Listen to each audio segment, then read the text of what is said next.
नमस्कार साथीहरु, share मार्केटसँग related update दिने क्रममा चाहिँ आजको भिडियोमा हाथवे इन्भेस्टमेन्ट कम्पनी लिमिटेडले चाहिँ यो वर्ष 121% ले चाहिँ नाफा वृद्धि गरेको छ है। अब यसको रिटर्न अर्निङ चाहिँ कस्तो छ, यो कम्पनीले यो वर्ष चाहिँ डिभिडेन्ड घोषणा पनि गरिसकेको छ हैन।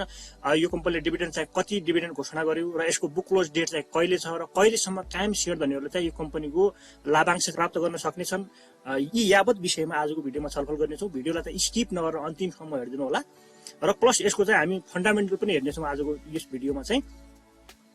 अब यो हाथवे इन्भेस्टमेन्ट कम्पनी चाहिँ इन्भेस्टमेन्ट सेक्टरको कम्पनी हो हैन। यो कम्पनीले चाहिँ कार्तिक 25 गते चाहिँ साधारण सभा चाहिँ आह्वान गरिसकेको छ है इन्भेस्टर लाभांशको लागि हैन। अब यो कम्पनीले चाहिँ 10% बोनस हैन, कर प्रयोजनको लागि भनेर 0.53% क्याश गरेर टोटल चाहिँ 10.53% चाहिँ डिभिडेन्ड घोषणा गरिसकेको छ।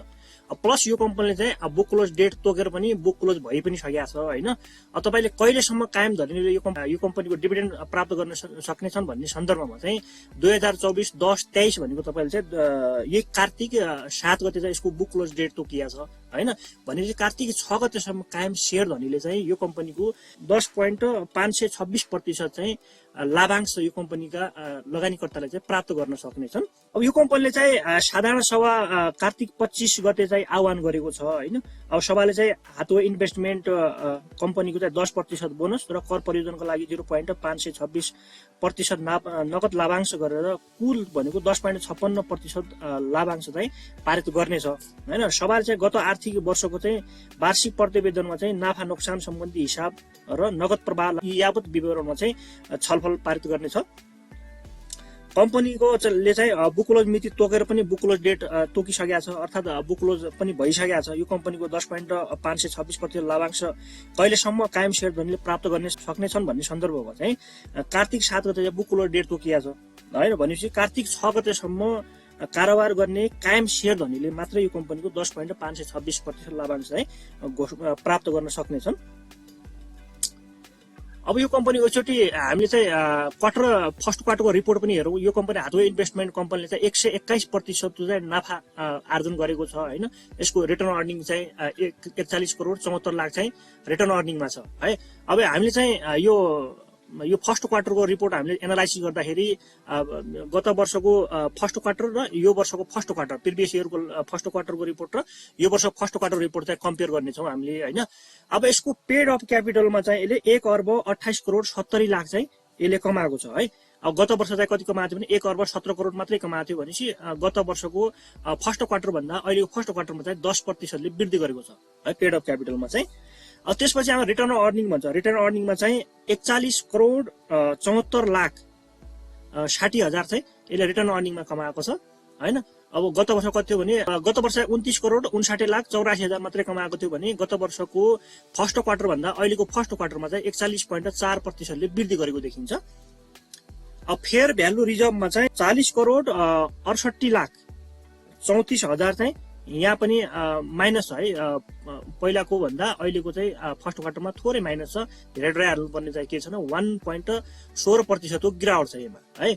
अब रेभेन्यू फ्रम अपरेसन भन्छ, यसलाई चाहिँ खास सञ्चालन आम्दानी भनेर चाहिँ हामीले यसलाई बुझ्न सक्छौँ हैन। अब यो सञ्चालन आम्दानीमा यसले कति कमाएको छ भने चाहिँ 4 करोड 88 लाख 84 हजार चाहिँ यसले चाहिँ कमाएको छ है। गत वर्ष फर्स्ट क्वार्टर भन्दा अहिलेको यो फर्स्ट क्वार्टरमा चाहिँ 122.65% ले चाहिँ वृद्धि गरेको छ है यसमा चाहिँ। अब यसमा चाहिँ यो रेभेन्यू फ्रम अपरेसन बढेको हुनाले चाहिँ यसको यो नाफा पनि बढ्न पुग्यो है। नाफा चाहिँ 121.19% को वृद्धि छ यहाँ, यही बढेर चाहिँ यो नाफा बढेको हो खासमा हैन। अब यसको नेट प्रॉफिट और लसमा जाउँ हामी, अब यहाँ यसले चाहिँ गेनै गरिराखिन्छ 121.19% वृद्धि छ है गत वर्षको फर्स्ट क्वार्टर भन्दा अहिलेको फर्स्ट क्वार्टरमा हैन। अब यसले फर्स्ट क्वार्टर कति कमायो भन्ने सन्दर्भमा 3 करोड 49 लाख 96 हजार चाहिँ यहाँ कमाएको देखिन्छ भने गत वर्षको फर्स्ट क्वार्टरमा 1 करोड 58 लाख 22 हजार मात्रै कमाएको थियो त्यो बेलामा चाहिँ। अहिले चाहिँ 3 करोड 49 लाख 96 हजार कमाएको छ भने गत वर्षको फर्स्ट क्वार्टर भन्दा अहिलेको फर्स्ट क्वार्टरमा 121.19% को वृद्धि देखिन्छ यहाँ चाहिँ है। अब अर्निङ पर शेयर EPS मा चाहिँ 5.44 अहिले चाहिँ फर्स्ट क्वार्टरमा छ। गत वर्षको फर्स्ट क्वार्टरमा भनेको 2.7 थियो हैन। अब अहिले चाहिँ कति पर्सेन्टले चेन्ज वृद्धि भयो भन्ने सन्दर्भमा चाहिँ 2.74% ले वृद्धि गरेको देखिन्छ फर्स्ट क्वार्टरमा चाहिँ। अब यसको नेट वर्थ पर शेयर भनेको 82 रुपैयाँ 02 पैसा छ। गत वर्ष चाहिँ को फर्स्ट क्वार्टरमा चाहिँ 80.24 थियो हैन। अब अहिले चाहिँ 1.78% यहाँ पनि वृद्धि गरेको देखिन्छ। जस यो कम्पनीले चाहिँ नाफामा 121% ले चाहिँ वृद्धि गरेको छ।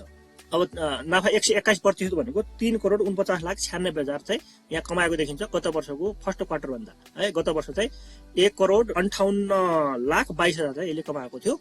अब हामीले यो त भयो गत वर्षको फर्स्ट क्वार्टर र अहिलेको फर्स्ट क्वार्टर रिपोर्ट कम्पेयर गर्दाखेरिको कुरा भयो। हामीले चाहिँ एकचोटि अहिलेको लेटेस्ट यहाँ हेरिहालौँ एकचोटि हैन। यसको अब बजार मूल्य चाहिँ कस्तो छ हैन, अन्य फन्डामेन्टल पनि एकचोटि हेरिहालौँ। अब यसको चाहिँ बजार मूल्य भनेको 1329 रुपियाँ चाहिँ यसको अहिले बजार मूल्य चलिरहेको छ। अन्तिम कारोबार मूल्य 0.08% ले भोल्युम चाहिँ डाउन भएको छ है। अब 2023 अक्टोबर 10 मा त लिस्टेड भएको कम्पनी हो। अब यसको पेड अफ क्यापिटल हेर्ने भने 2,83,14,00,000 चाहिँ यसको पेड अफ क्यापिटल छ अहिलेको है। अब यहाँ 52 हप्ताको हाई र लो कुरा गर्ने भने 1781 सम्म पनि पुगेको कम्पनी थियो भने लोमा चाहिँ 357 सम्म पनि झरेको कम्पनी हो यो हैन।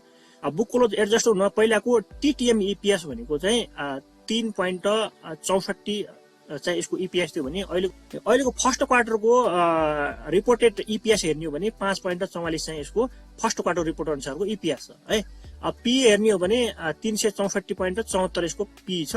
अब रिटर्न इक्विटी हेर्ने भने 4.89% यसको रिटर्न इक्विटी छ। बुक भ्यालुको सन्दर्भमा कुरा गर्ने भने 74.57 पैसा चाहिँ यसको बुक भ्यालु छ। अब शेयर संरचना कुरा गर्ने हो भने प्रमोटरमा चाहिँ 87.50% भनेको चाहिँ 2,47,74,500 चाहिँ यसको प्रमोटर शेयर छ भने पब्लिकमा चाहिँ 12.27% छ। जम्मा थोरै मात्र शेयर छ हैन। अब लो क्यापको कम्पनी हो यो चाहिँ। पब्लिकमा चाहिँ 34,74,900 किता चाहिँ पब्लिकसँग छ है 12.27% ले भनेको। अब लक होल्डिङमा पनि छ यसको। लक होल्डिङ भनेको 0.23% छ। 64,350 किता मात्रै लक होल्डिङमा छ। अब यसको लक खोल्न चाहिँ अझै टाइम लाग्छ। 3 वर्षको टाइम हुन्छ भने 2023 मा लिस्टेड भएको कम्पनी हो। भर्खरै 1 वर्ष चाहिँ भएको छ है। 2 वर्ष अझै बाँकी छ। अब यसको यो प्रमोटरको के रे पब्लिकको लक खुल्ने बेलामा चाहिँ यसो हेर्नु होला। अब यो लकमा चाहिँ कसको छ भने स्टाफहरुको छ, कम्पनी कर्मचारी भयो हैन, त्यहाँको स्थानीयको लागि भयो र अदर म्युचुअल फन्डहरुको चाहिँ यो अहिले चाहिँ लकिङ होल्डिङमा छ है। अब यसको फाइनान्शियल इन्डिकेटर हेरिहालौँ एकचोटि है। प्रिभियस इयरको लास्ट क्वार्टर र अहिलेको फर्स्ट क्वार्टर प्लस यो प्रिभियस इयरको फर्स्ट क्वार्टर र अहिलेको फर्स्ट क्वार्टर चाहिँ कम्पेयर गर्दाखेरि पेड अफ क्यापिटलमा चाहिँ 10% वृद्धि देखिन्छ यहाँ है। रिजर्भ एन्ड सरप्लसमा चाहिँ 16.49% वृद्धि नै देखिन्छ। अब नेट प्रॉफिटमा चाहिँ 121.18% वृद्धि देखिन्छ है। प्रिभियस इयरको फर्स्ट क्वार्टर भन्दा अहिलेको फर्स्ट क्वार्टरमा। अब नम्बर अफ शेयर बढ्ने नै भइहाल्यो। अब बोनस दिएपछि शेयर बढी नै हाल्छ। अब ईपीएस को कुरा गर्ने भने 121.42% वृद्धि छ है। प्रिभियस इयरको फर्स्ट क्वार्टरमा 2.70 थियो हैन। अब लास्ट क्वार्टरमा 3.26 थियो भने अहिले चाहिँ 5.44 छ फर्स्ट क्वार्टर भनेपछि यो चाहिँ 101.42% वृद्धि हो है। अब बुक भ्यालु सन्दर्भमा कुरा गर्ने भने 2.42% सामान्य वृद्धि छ। अब गत वर्ष फर्स्ट क्वार्टरमा चाहिँ 80.24 थियो भने अहिलेको लास्ट क्वार्टरमा हेर्ने हो भने 77.86 छ। अब प्रिभियस इयरको लास्ट क्वार्टर भन्दा प्रिभियस इयरको फर्स्ट क्वार्टर भन्दा लास्ट क्वार्टरमा अलिकति घटाएको थियो। अहिले चाहिँ फर्स्ट क्वार्टरमा चाहिँ यसले चाहिँ 82.02 बढाएको छ भनेपछि 2.22% को चाहिँ सामान्य वृद्धि छ। रिटर्न इक्विटी हेर्ने हो भने 96.7% वृद्धि छ है। प्रिभियस इयरको फर्स्ट क्वार्टरमा 3.37% थियो हैन। प्रिभियस इयरको लास्ट क्वार्टरमा 4.19% थियो भने चाहिँ अहिले चाहिँ फर्स्ट क्वार्टरमा हेर्ने हो भने 6.63% वृद्धि देखिन्छ भनेपछि 96.7% वृद्धि नै छ है।